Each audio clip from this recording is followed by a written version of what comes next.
Hi guys, we are Lab 1, Group 3, and we will be discussing how the House of Delegates actually pass a vote. Our example that we're using is the RC 311.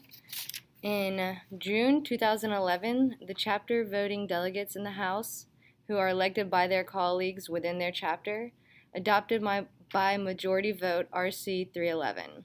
RC 311 includes physical therapist responsibilities and accountability for the delivery of care.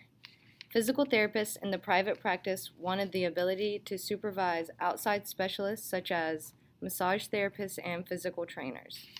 In a nutshell, RC 311 recognizes that physical therapists may select the care extender that is most appropriate for the patient's needs, including PTAs.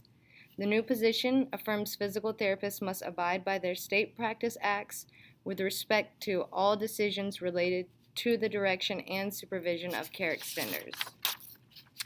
So what was the rationale for changing the APTA's policy on service delivery? The writers of RC 311 offered the following rationale in their support statement for the motion. Positions physical therapy so it can grow as a choice for the public under new healthcare systems, reinforces autonomous practice of the physical therapist, supports the physical therapist providing care under potentially new payment systems, and is more consistent with the standards of practice of physical therapy, specifically noted in Section 3, Patient-Client Management.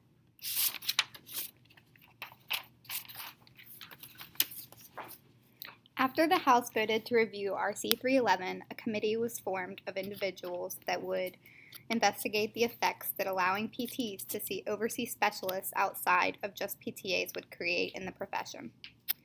The task force committee was appointed by the board in July of 2011. They have had several meetings and discussions thus far and have really looked at the effects. These discussions have always been monitored by an outside facilitator guiding. Guiding principles have already been adopted for the work that they will do, and a statement of commitment to an objective procedure and based by evidence has been signed. The task force will report to the board, and the board will report to the House on the topic.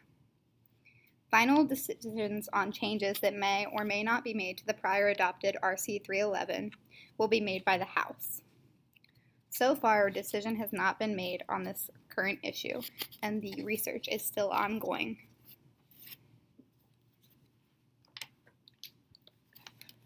RC 311 can potentially affect PTs and PTAs. It ultimately affects PTs by the quality cost of physical therapy. It can have an impact on patient and client access and care.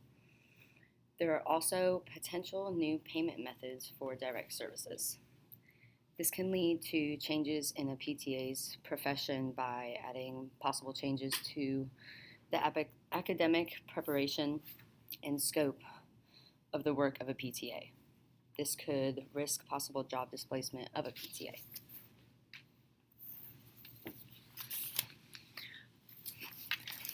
The potential for RC 311 being passed will affect the physical therapy profession overall. At this time, RC 311 is still being investigated. The committee and the House are looking at every effect this problem presents for PTs and PTAs, such as Medicaid, healthcare access, and the PTA's job security.